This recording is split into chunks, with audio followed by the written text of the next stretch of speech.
post-match reviews on the North London derby, 6-1 victory. The Of course. ladies have done their thing. I mean, what are your thoughts on that? I mean, it was. I mean, I'm not even gonna lie. I went into that game knowing we'd win, purely based on past history in the Women's League, and also just the fact that obviously I'm biased in it, so I'm an Arsenal fan, so I'm always going to assume we're going to win the North London derby. But also, we're just better. We're just a better team. That's both in the sense of cockiness and also just facts. Like we legit are. I don't think we've lost to the Tottenham ladies. I don't even know when. Like if they have, I'm unaware of it. So the 6-1, it should have been more. Like because Absolutely. like we watched the game, it was 5-0 in the first half. Miedema, we'll get onto it in a second, with a hat trick, could have had like 5 goals in the first half personally. So it was like, would have loved a clean sheet. Didn't happen. But our keeper, Zinsberger, is really good. And she did save a penalty, which wasn't a penalty. So that was justice anyway. And a set piece got, so we can, as long as it's not like a recurring thing, we can let that go. So 6-1, another team we've battered top of the league. So move with that, innit? Absolutely. I think it's been great to see the team excel further and further in the league as well. Obviously, 5 games in, 5 victories. It's kind of important just to see the ladies just performing on a consistent basis. This is their forte. That performance alone it's tough for Tottenham. Got to give them their respects because they are coming into a new transition. Yeah. The transition that is to being a more recognizable and just the club. At the end of the day, they were previously the same team, but with a few different talents, and now to kind of get used to the kind of players they're bringing into the league now.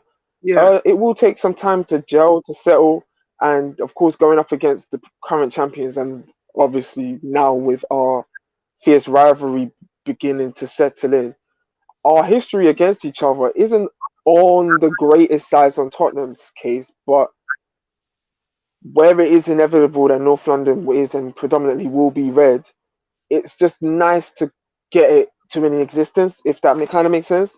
Like just knowing obviously the result would have been better if we didn't concede, if we got double figures, the usual, but it was still kind of, I guess, a positive to see that the second half there was a slight little difference. The team you wouldn't say we necessarily became extremely complacent in that sense, but they picked it up. I think it was just more that Tottenham showed a bit more compared to the first. So they had early changes in the first half anyway. I think they realised it was a madness, so they already had that. And then coming in second half, they very much clearly started to press a lot more. So they were more active in the game. And I think for like the Tottenham women's team, at least they've got the signing of Alex Morgan anyway. She hasn't played yet, so I think when she eventually starts being actually integrated into the team, they could look on. I don't think they've won yet. I think they might have won one or drawn one. I don't think they've won a game in the league yet so far. So I figure with Alex Morgan is who Alex Morgan is, the prestige of it all and her actual talent will hopefully. Well, I say hopefully. I'm being hopeful in terms of the women's league, not for the actual club, but for the women's league of it all. That it does help them push things because you want the league to be competitive, and it's starting to do that. Absolutely. Other teams like before, the women's league used to be more or less Arsenal's playing ground, and then either Chelsea got better with the investment, then City got better with the investment. So that was 3 now of the big teams, and then Man United have finally got their women's team into the top flight, and they're doing well. I think they're second in the league at the moment. So it's like, and Everton women are doing like really well, and then so the quality levels are going up. So you want, obviously, I still want to win, and we're still going to win, but you want it to be a bit more like competitive. So when we beat them, it's even more satisfying. Of course it is. No, you don't. The thing is, like, no one who generally loves the sport or generally loves their club wants their club to be in a league where everything is just a walk in the park. Every week is just an expectation of, it's not even just a win now, it's just how many.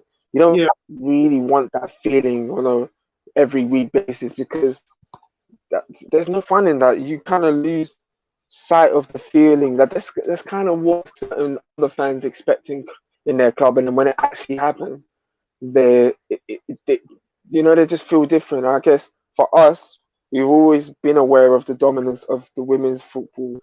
Especially with Arsenal, Yeah, but we as supporters want the not just the reputation to be more visibly shown, but also just the competitiveness. Like it's a league. There's European competitions available. Everything's up for grabs, and if just like any other team that is built correctly, you want to be able to succeed as a club.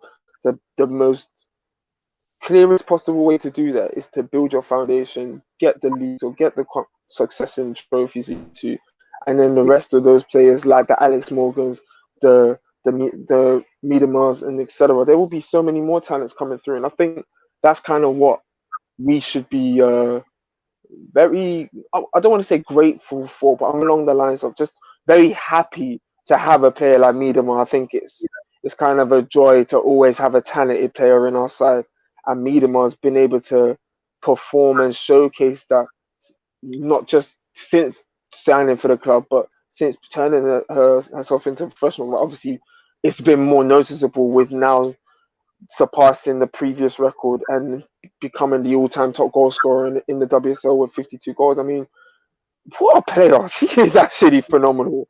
What are your thoughts on Miedema? no, she's like she's just brilliant. Like especially because like she's just 24. She's played 50 Arsenal games and she's got 52 goals. So it's like when you put it together, it's like she's been playing professional football since a teenager. She's like the starting striker for the women Netherlands team. It's like her ability is like mental. Like if you were to look up her assist record as well, it's I think she tops that as well. So she's literally Very creative. where she will score and she's like ice cold with it. You won't even really see her celebrate. She just does it like it's just casual. But then she loves it, Literally. and like she showed in this game where she assisted. I think it was Ford as well, who was also Australian, and she was like brilliant as well. But with Miedema, it's just like her ability on the ball, her speed, her technique, all of it, and it's like she is like got a perfect eye for goal as well. So she will always score unless. And the thing is, I think what you notice about Miedema if you watch her consistently is that she will score when she's happy, and then people think, oh, if you mess her about or if you foul her or do this or that, you would get her out of her game. And that's the opposite effect. Because more time what will happen is then she'll get vexed and she starts spamming in shots from all over the gap and she'll get more time. Like I think it was the the Brighton game or possibly Reading game where she was getting fouled consistently, getting her penalties and then Yeah. vexed and just like and then like smack 2 goals assistant. It was just like she's literally, if not the she's the best striker in like the women league in my opinion as of now, and I think in the world maybe she's fighting others, but like I think the issue that she doesn't get recognition is my annoyance because her record alone, she should have at least been minimum, I think top 3 of the Ballon d'Or. But I think she made the point. 100%. Made the point in saying that she's not as active, like social media wise or publicity wise. She's not that person.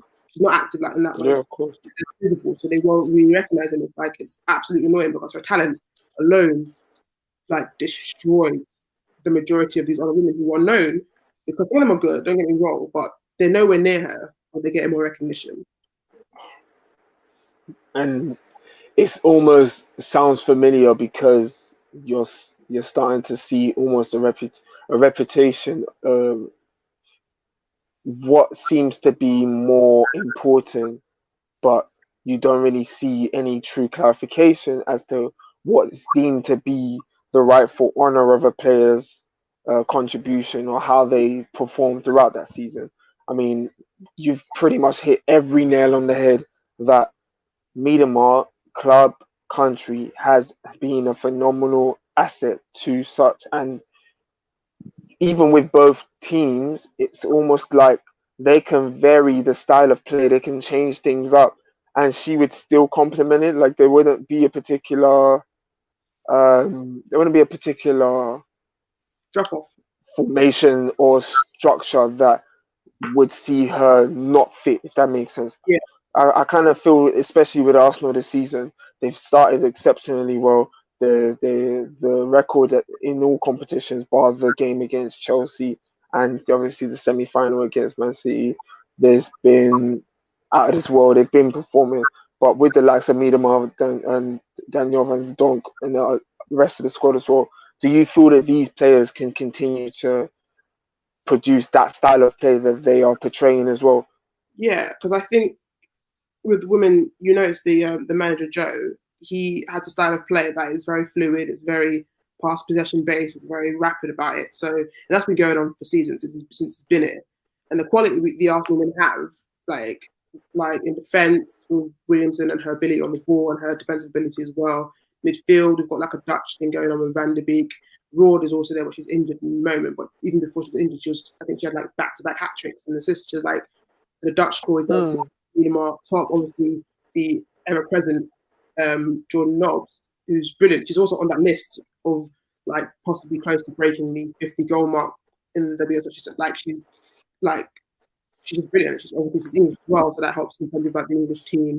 Then you've got like Beth Mead on the wing, who's also been like Arsenal are stacked. Obviously, Captain Little, like in terms of ability and style of play to do well, and they have the mentality to do it as well. It's just a case of Arsenal women have a tendency to pick up annoying injuries. Yeah. This one gets like the game against Tottenham, we had a couple of our big guys out. So Nobbs, Little, Ward was out. He's like important. Like I think a lot of the important players were out. So the performance is even better on that point because a lot of them were out as well. But it's like when we get them all fit, like I'm not saying it's like unbeatable, but the team is like so levels in terms of what's happening, especially because the blessing and the curse of not being in the Champions League this season, the fatigue levels, the kind of issues of unnecessary games to hinder or cause injuries isn't there as well. So that's also where a plus for Arsenal in terms of that, because City and Chelsea are the ones in Champions League, then there's a better chance of us getting back the winning the league this year, off winning the back of Chelsea. So there's that.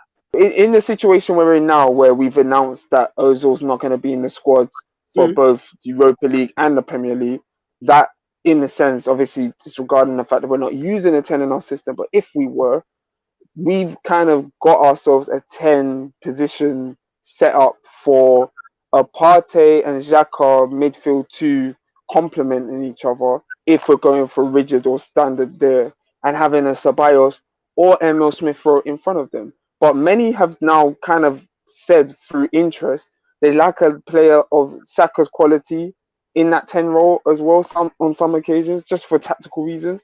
So William, who go on. That's why I was like saying, I don't think, even if Ozil was available, I don't think he'd be playing in a 10 anyway. I think he'd either be playing off the wing, like say Hamed is doing, or I think what Mata did in the previous Man United game, or I don't know, either he just wouldn't play a certain game or somehow be forced into the 8. I don't think we play with a 10. I don't think anyone really plays with a 10 anymore. So it would, I think because he's here, like say if they were going to play him, I think because he's here, I think they might have to force it. Because then if you're using, then obviously you figure out if he's not going to, they probably try him out on the wing. If it doesn't work, then they make room for change of formation and make 4-2-3-1 type thing, and then he's in the 10 role and it's all that. But I think in general, like Ceballos never gives me a 10 role because he likes a lot of space in front of him. And I think Emery did play him in a 10 when he was here, and it didn't work. That's what I felt as well. Yeah, like there was occasions we would play Xhaka and the other midfielder. Would have been Guendouzi. Yeah, he would have played Guendouzi and Xhaka together, and then Ceballos ahead of them. It didn't work because Ceballos is not that kind of final third player. He likes to go in. He likes to dribble into the space. Like he's creative enough that he can find a pass, but he's not like that guy that you have someone else feed him the ball and he does the whole kind of. No, that's not him. I think that's even more. It's more of a Saka thing. Like Saka's not a 10 either, but I trust him more to do that final inside than I would Ceballos to do it. But again, that's based on if we were to, because it's not as if it exists anyway. But if we were to reintroduce the position, because it's looking like it's dying out, it's fading away. But it's strange to really see it happen without any, like, it's not even like it needs a reason, but that's kind of where it's gone with. It's like managers have just had to go along with a transition, and they're also following along a particular system or tactic that they have a preference of, and it just now doesn't favor the certain players who would naturally be a 10 but could complement them in other areas. But that's kind of why I think it wouldn't work for Ozil now if he was to be reintroduced into the squad. Obviously, not realistically, he has to wait until January. But I know yourself, everyone, and anyone would be open to see Ozil play again. But I would 1000% prefer to see Ozil back in his natural habitat, because comparing ourselves then to now, we are a completely different look of a team than we were 4, 5, even 6, 7 years ago, because the kind of players we had, there was a lot more options and creativity and a lack of attacking presence.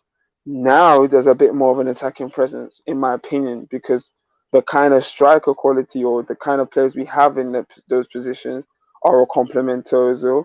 The midfielder options are a piece of a midfielder in each player is different in their own sense. Mm. So obviously disregarding Torreira and Guendouzi, but Xhaka, deep line playmaker, Partey now brought into the club, he's a box-to-box player and could be a holding midfielder. Ceballos, dynamic midfielder, creative as well. The likes of Emil Smith Rowe, technical, gifted, eye for goal.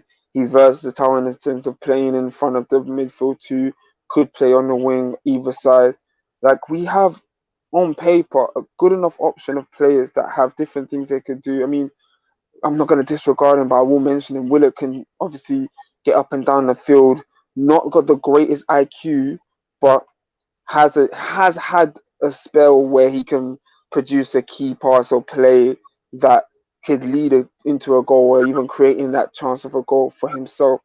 And we may not have every single player to consistently do it on a regular basis, but they can do it regardless. Yeah. I know that there's a vision of that. And do you just see that maybe the club is gonna strongly miss Ozil right now? Like, I'm hurt. I feel that it's kind of weird to talk about everyone else and act like Ozil doesn't exist anymore.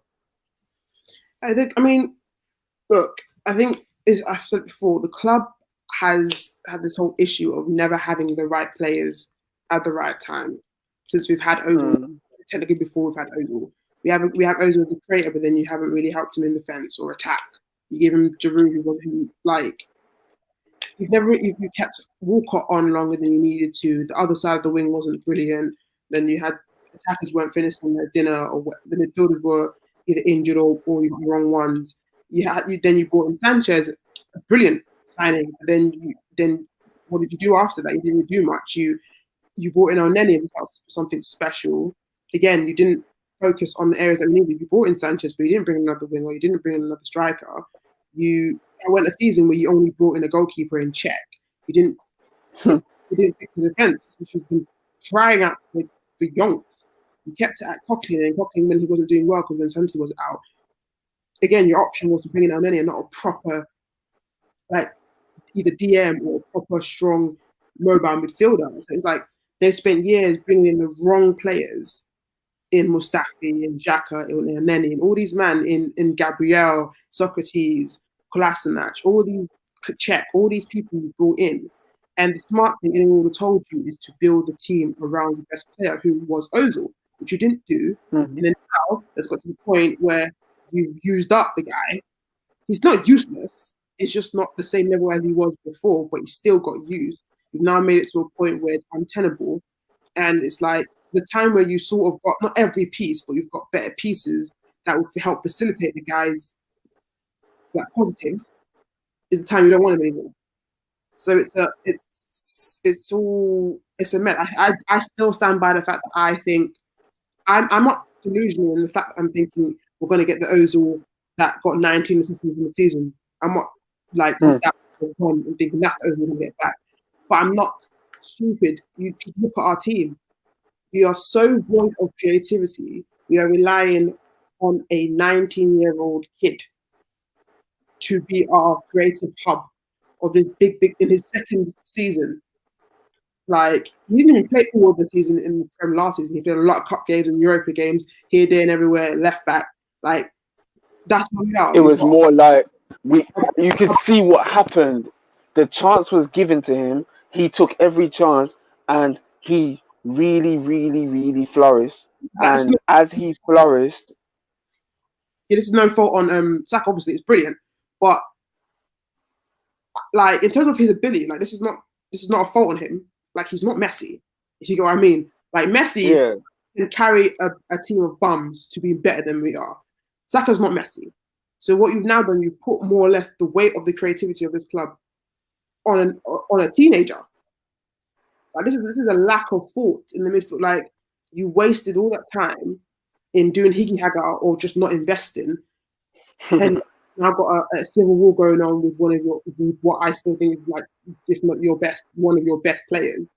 And now the team itself, not the club, the team itself, like the one on the pitch, suffering for it because we have no creativity after that.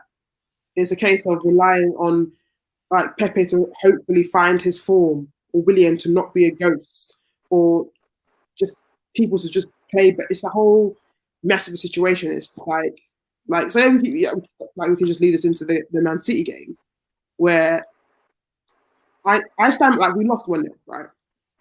It was annoying. Defensively, we were fine. I had no issue. I didn't think it would be a big goal scoring game because I don't think we're harder to beat. Is the one thing I can always say. And City aren't great. And in the specific game, City weren't great. It was just tactically, Arteta, in my opinion, got it wrong.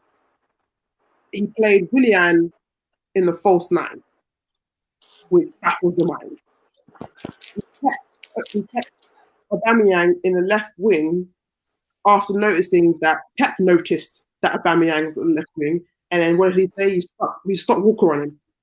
So you've got Walker who can match Aubameyang pace for pace, negated Aubameyang the entire game. And if he didn't negate him, you had Aubameyang who, as much as I love the man, to shooter in front of the goal, his movement is brilliant, but he has, like, zero on the ball ability.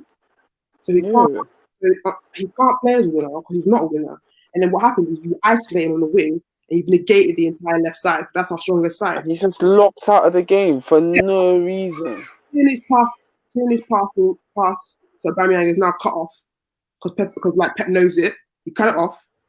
Obviously, Saka's ability to interlink with Aubameyang is now cut off. Now, because he has to do it, Aubameyang's on the wing. There's no one in the box because Willian doesn't get in. Pepe won't get into the box. Midfielders won't get into the box. Which it doesn't make sense why he doesn't, but I won't go into Pepe. I was so confused in the team because it was like, I saw the lineup before I saw that pitch. I'm thinking, oh, it looks like we were playing 4-3-3, but then you saw it, it's like, nope, no, we weren't. We'll play the normal 3 at the and in that whole time, I sat there like, wow, okay. You know what? You can see it. The gas was all written for you because you're thinking, yeah. I'm gas, Xhaka, Saka, Ceballos, midfield 3. Oh, yeah.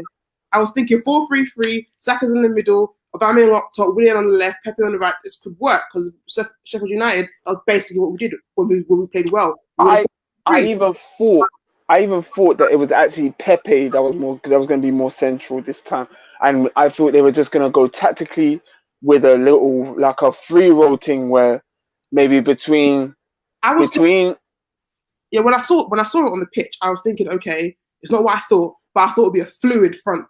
It would be a fluid. Yeah, like that's what's going with it, like a bit of a dynamic movement and thing. Like no one's really rigid in their position.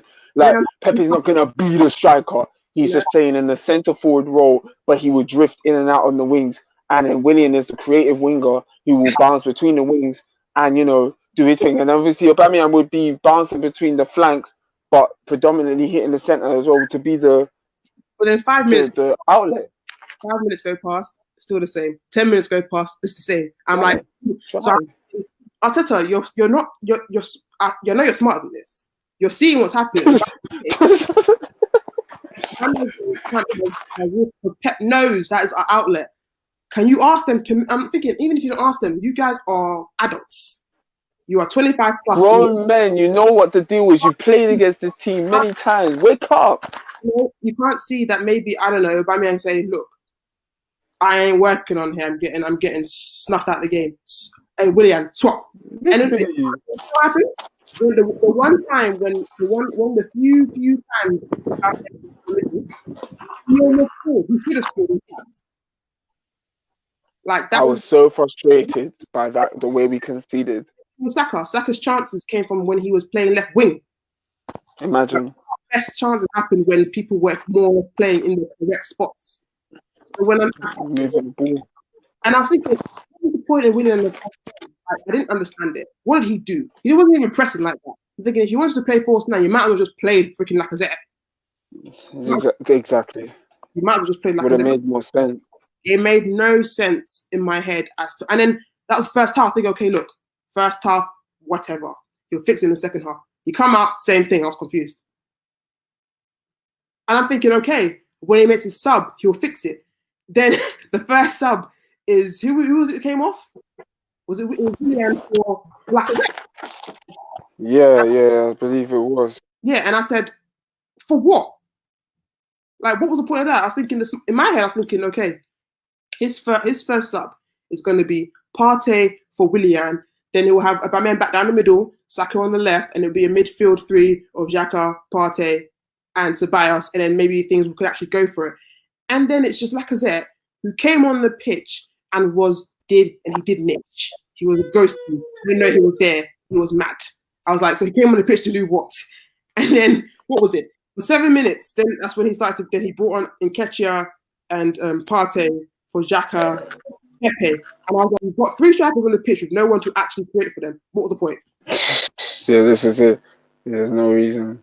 There was just no real sense of direction with the plan. Like the plan just seemed like just whatever, or just go for it. Just like it was almost like he knew once the goal was conceded, I'm just gonna leave it as that. There was no urgency. He's doing damage limitation. So, and I was thinking, I've never bought into the idea that Arteta is just Pep regen. I don't think they set out the same. I don't think they play the same in terms of teams. But one thing I am noticing, like small here and there, is that while he may not play the same as Pep, he's got Pep's tendency to overthink things and overanalyze games and overdo things. So he's trying to be extra tricky, trying to be extra smart when he doesn't have to be. Like Pep will overthink like Champions League. Pep overthinks game, then he's doing up configuration with teams. He'll be putting Foden at false 9, Sterling at 10, this one over there, this one over, and that's pretty much what Arteta did with the Arsenal team. He was putting Willian at false 9. It was all higgy-haggle all over it, and I think that's what happened. I think he overthought it. He thought rather than going with what worked with him when he beat City last, he overthought it and thought, I can't do that again. He'll know. Rather than just going with what worked. I'd rather he went with what worked before, and if it didn't work, change it during the game, than completely being different and then now looking confused. You know? I'd rather he just did what he did last time, change up. You see, now, this is the kind of thing that worries me about the club. Not just on the Arteta thing and deciding to tactically go with that approach against a team that's like City. They're suffering down and now. They're stunned. You give them one more punch in the belly, they're good to go. Drop down to the canvas. But one thing I was scared of in that game was what happened is that we go with an approach with the set players. We go with this like, oh, I want this player, that player to do this. But in the game, you don't see it.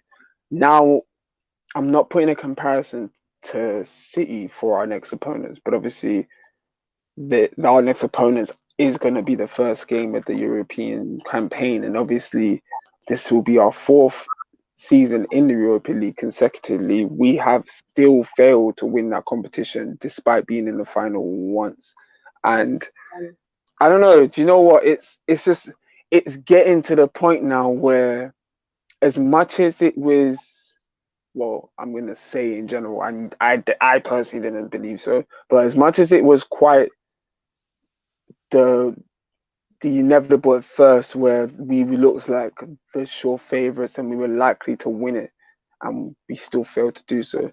Can we not just admit it and say that maybe European football isn't for us until further notice? Now, I think what needs to be admitted, I think, for some Arsenal fans is not that European isn't for us, it's that we are not a Champions League club, or team, rather. Club, yes, because size-wise, we are massive. That is one thing you can't say that we're not. We are. But in terms of the team-wise, I think a lot of Arsenal fans have, I think, recently realised and have got sense smacked into them that we are not a Champions League club. Champions League is not for us. But you know what? I don't even think that we're good enough to be participating in the Europa League either. I genuinely do. Do you know why we are? Because I got the random teams from Ireland in the Europa League. We're good enough for the Europa League. Like, Europa League is like, that is our level, because the times we lose is not a case of because the teams are better than us, just because of foolishness happening. No. Like, I think the level we are is we're not. It's not even complacency, you know. Stupidity. It's stupidity from the players. Yeah. So when I say it's like what Arsenal fans of today need to realise is that we're not a Champions League team in the Europa League. We're a Europa League team in the Europa League. We are where we want to be. It's what it is. It's like I still think we are one of the mostly name alone and certain player caliber. We are still one of the favourites, because I think it's just going to happen. We are, along with Spurs and, like, I don't know who the other teams, whoever the Italian team is and Spain team is, but the top one. We're generally always going to be favourites in this league until we're not. So I feel like Europa League is our level at the moment. I feel like the way our team's set up and the type of players we have, again, we are set up for cup football.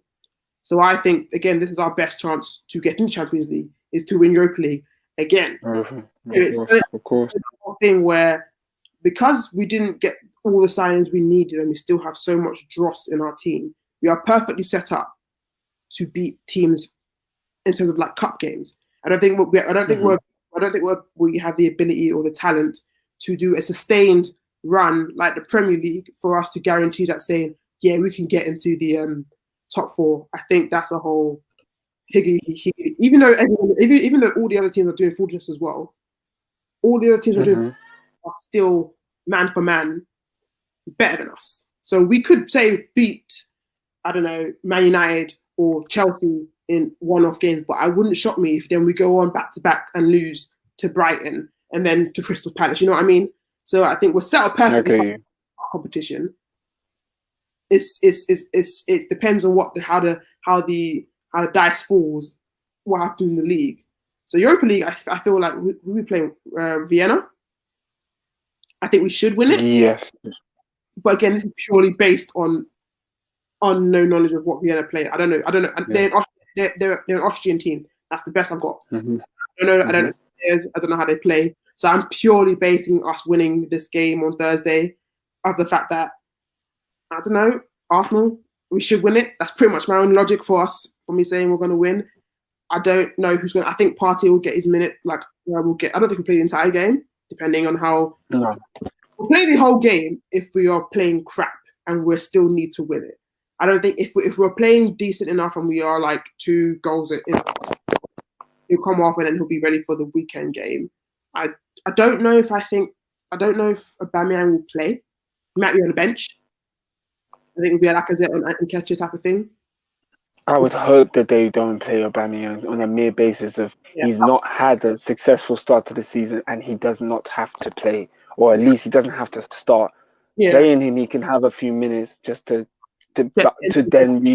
sort out the form. But come on, we could definitely go with I don't know. You know what? Because both players are available through fitness, it's the question of, because this is the first time playing against such an opposition, you can see that it's likely that we will get Lacazette to lead the line. But I was quite obvious. In my opinion, I thought it was quite obvious that maybe this season would be a season that Arteta would give Nketiah a lot more games, and these would be one of them. And again, this is kind of where I'm stuck. Maybe that Lacazette will start, Nketiah will come on, and they will focus on Aubameyang playing more in the wing for this game. But then that kind of again sits where will they be pushing Willian, Pepe, and Saka for this one? Yeah, I believe that maybe the likes of Pepe and Aubameyang are not going to be included in this particular game. I think I think Pepe will either play or he'll be included. I think Nelson will play. I think Willock will play. I think a lot of the younger guys will play. Interesting. That's what I'm thinking. I feel like I think I saw somewhere Bias is not going to play on Thursday for something. He had a knock, so they want to keep it just in case anything. There's enough. They don't want to risk other midfielders. Yeah. See, so I can see a case of Saka. Maybe I can see Saka playing because youth and he's fit enough. They'll probably play him. I can see Nelson playing because he hasn't played in the league yet. So he might. I think he's only played in the Carabao Cup. So he might get Willock because I don't think he's playing in the league again. Minutes. Partey again. Minutes. And it's just Nketiah or Lacazette to start or to finish, and then the defense would be whoever defense is. I don't even know who's fit. The defense probably be the same. Holding's just been declared that he's out for a few weeks, so he's out of the question. It's likely to be a substandard and maybe an academy player included. And this is where the Saliba thing comes back in as being stupid. Because you didn't register this boy for the Europa League, and that we have now. Holding is not fit. Chambers is not ready yet. Mustafi is not ready yet. Mustafi's not ready yet. Luiz is out. Luiz is out as well. Socrates is in the squad. From my knowledge, I believe. From my knowledge, I don't think Luiz is fit to play. But I could be wrong. Otherwise, it would be Gabriel and Luiz to play. Yeah, so we have one for centre back. See how stupid it is now. How dumb it looks even more. It's so stupid. And then we don't have any regular academy players ready to jump in because we've loaned majority of them out. They're all on loan, which I'm fine with. This is not an issue of them being on loan, but it's just I'm not. I don't have an issue with it. It's just to add in more insult to injury because when you don't cover yourself with this happening, like I understand that there is a registration of 25 men to include, and I also understand that various squads like the European competitions and the league competitions require a respected squad for homegrown reasons and bloody bomber club blah. But we have enough players on the basis of just pure experience, pure availability, and also the mixed array of being homegrown and just talented. Like we have players like Ceballos, who obviously, like you mentioned, are a doubt now, but if he wasn't, he would have been playing. We've got Partey, who's got his few minutes from the previous game, who many would agree or disagree they should have started and was fine how it kind of happened, whatever. He's likely and looks likely that he'll start, but I could be wrong in saying this. Players like El Neni are likely to be more used in this competition, so it could really be the likes of El Neni, Partey, and Willock in the midfield, and then they might operate with Saka with again any one of those options of Pepe or Willian on the other side. With then again, Laka up top. If for me, I wouldn't have Partey anywhere near the Europa League. I'd just want him to be Prem until like I'd push Partey in the Europa League later on in the competition. Yeah, I'd give enough confidence in the other players to kind of get through it, get out of the way the first 4 or 5 group games. You know, Aubameyang, Partey are people that I would not want to see in the Europa League. Yeah. But again, stupidity. I don't understand the logic of like not even if you wanted to loan Saliba out earlier, just to cover your bases, you register him, because now we're in a situation like we're in now, where none of our defenders are fit until most likely end of the year next year. So you've just left yourself. So they say if God forbid Gabriel gets injured, now what? Like. Now what? We're gonna be seeing Xhaka play as centre back. That's what's gonna happen. You have your fullbacks play centre back, midfielders as fullbacks. Because we're predominantly playing 3 at the back. If we end up having, for example, if it's a situation where Holding, Gabriel, and Mustafi are out, we won't have Socrates in the squad, but we'll still have the likes of David Luiz to play. We'll play Xhaka at the back, But then if Tierney's fit, he'll play as well. So we'll be having Tierney on the left centre half, Xhaka sweeping in the centre half, and David Luiz on the right. That's what we'll be looking like in the next few weeks if this continues. Here's what will happen. I think. Do you know what? Now you're putting in my head. If you're saying Luiz is out and Holding is out, then it will probably be Cedric. It will be Cedric, Gabriel, and Tierney in the back three, and then it will be probably Ainsley and Bellerin on the to play a wing back, and then they'll probably, I don't know, reference the back or someone in the midfield. It will just be whatever it is. Just look, realistically, I don't care too tough about the Europa League yet, but if they have any shame, they won't lose the first game in it. Yeah, please, by fire, by force, in Jesus' name, please. If there's one thing this club cannot do, as if it's already embarrassing enough to lose 8-2 in the league, if it's not already bad enough to be the club that they are currently, there is no godforsaken way that they could ever start this European campaign to an Austrian opponent who we have never played against in any forms of life. We did not play against this team before, so this will be our first time playing against this team. So there's no way we can lose. There's no way we can draw. Not giving away like these historic wins to these teams. It happens all the time. Every they season. Have a tendency to do it every year. Every European campaign, especially since we come into the Europa League, we're giving these useless team a goal or a win of some kind. Who never played, who gets their first win against Arsenal or their first goal against Arsenal. It always happens every season. You'll hear the complaints, "Oh, this team has never played Arsenal before." Or this team has never beat Arsenal before at home, and then what happens at the end? They beat us. And it's just sickening to me. But I feel like if I was to accept defeat to the game of tomorrow night's game, then we have to go and thrash Leicester. How about